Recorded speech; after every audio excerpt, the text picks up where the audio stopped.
NBC 7 News at 4 starts now. Coronavirus is on an upward trend here in San Diego. All the metrics used to close or open our county are at higher levels. A number of cases, case rates, positivity rates, hospitalizations.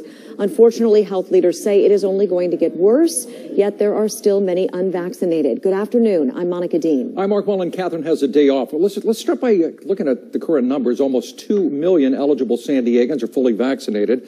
That is 69%. Yesterday, the county reported 521 new cases. That puts our daily positivity rate a little above 6%. Our case rate is at 7.6 per 100,000 residents. Obviously, the increasing numbers are making local businesses now think about asking for vaccination proof from customers and health professionals sharing difficult stories about hospitalized COVID patients who remain unvaccinated. NBC 7's Kelvin Henry begins our team coverage at the vaccination site in Kearny Mesa. And now the county is consistently seeing more than 500 cases daily among those who are unvaccinated. And now that's why health officials are pleading and urging people to roll up their sleeves and to get the shot. Now, I've been standing out here all day, and pretty much, as you can see, there's little traffic going in and out.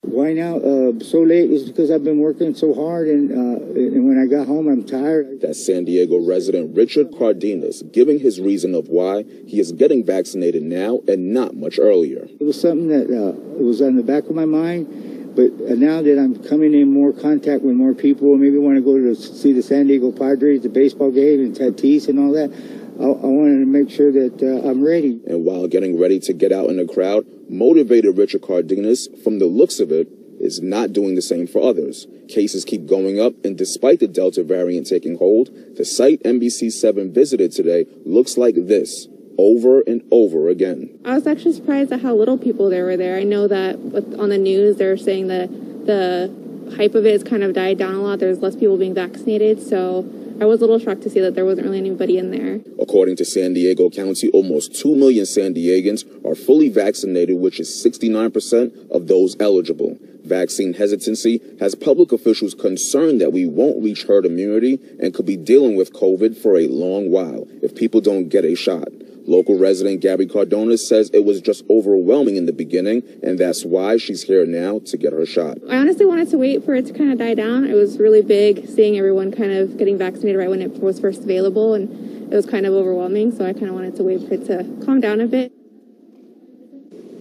Now stick with NBC 7 at 5, where you'll hear from someone who tells us why she waited until now to get vaccinated. Live in Kearny Mesa, Kelvin Henry, NBC 7. All right, thank you. Local nurses are sharing their personal stories with NBC 7, what it's like working with COVID patients who still refuse to get vaccinated. NBC 7's Artie Ojeda reports their hope is the real-life stories will persuade those still hesitant to get vaccinated. We got the idea to do this story after reading about a nurse in Alabama holding the hand of a dying COVID patient, now begging for the vaccination. Her sobering message: I'm sorry, but it's too late. It kind of hit me pretty hard because I've had to have similar conversations with patients that I was taking care of. And it's hard to have to tell somebody, you know, that won't help you now. Andrea Muir, a registered nurse at Sharp Memorial, said she cried when she read the story. In a sobering Facebook post by Brittany Kobiup, the Alabama nurse describes admitting young, healthy people to the hospital with serious COVID infections.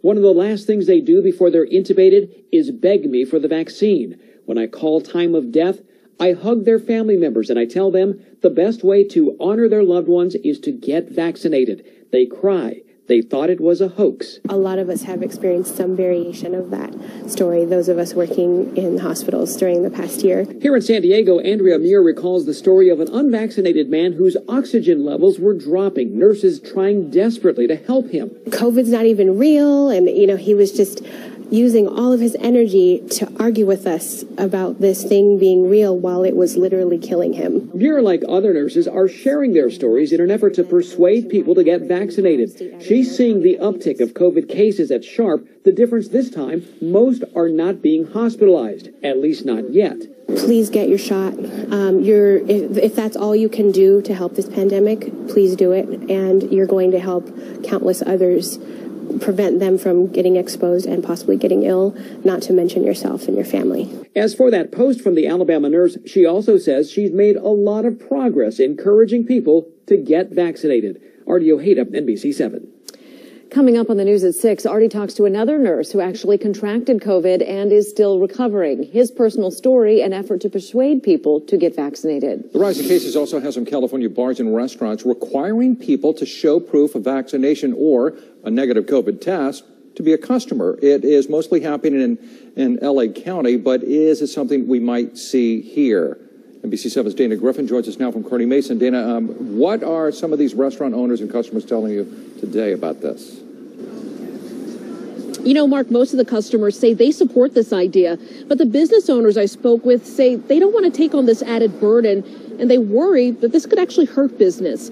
Now, concerns over the spike in COVID cases and the highly transmissible Delta variant has some bars and restaurants, like you mentioned, mostly in LA, turning away the unvaccinated unless customers test negative within 72 hours of visiting. According to the state health department, the significant increase in COVID cases is being driven mostly by the unvaccinated. San Diego County recently reported 22 new community outbreaks within 10 restaurant and bar settings. That adds to the question, will San Diego at least require masks regardless of vaccination status?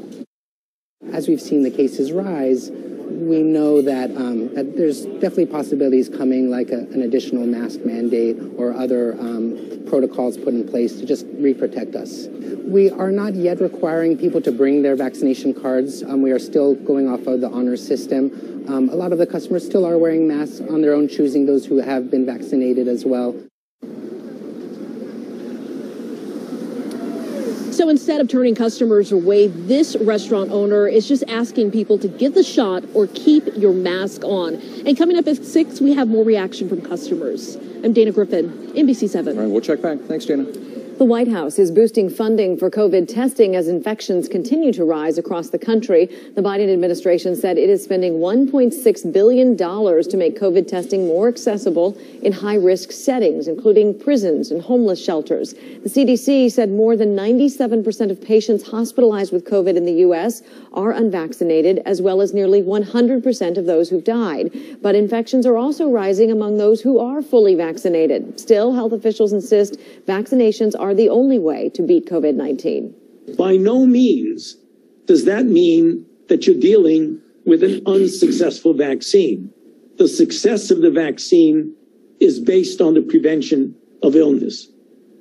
As far as the debate over whether Americans should wear masks again, the White House today said that's up to the CDC, which has not yet changed its guidance. A new study out of England suggests that Pfizer and AstraZeneca's COVID-19 vaccines offer strong protection against the Delta variant as long as you get the 2 required doses. Researchers at Public Health England found that 2 doses of the Pfizer vaccine were about 88% effective at preventing serious illness from the Delta variant and 96% effective against hospitalization. 2 doses of the AstraZeneca vaccine were 67% effective against Delta. Public Health England has previously said that a first dose of either vaccine was only about 33% effective against the Delta variant.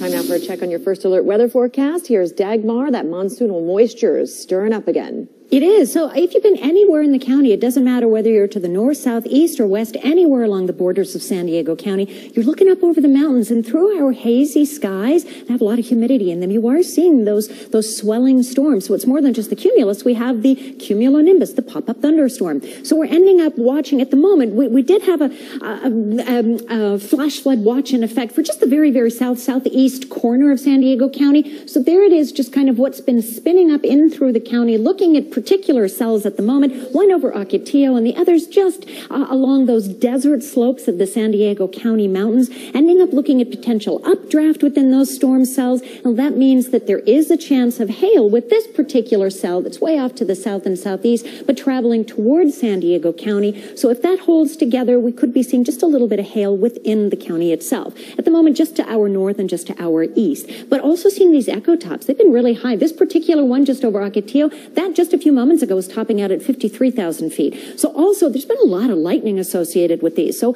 what do you know when you have a pop-up thunderstorm? You are ending up seeing the possibility of hail, strong winds, downdraft, lightning, flash flooding. We're not done with this yet. We'll be back in a few moments. I'll take you through the rest of the evening. Also, as we continue on this Thursday, a small local garden is helping people dream big about a better world, how it's cultivating equity, equality, and justice. Countdown to the opening ceremony of Tokyo 2020, an exclusive inside look at what to expect for an Olympics unlike any other.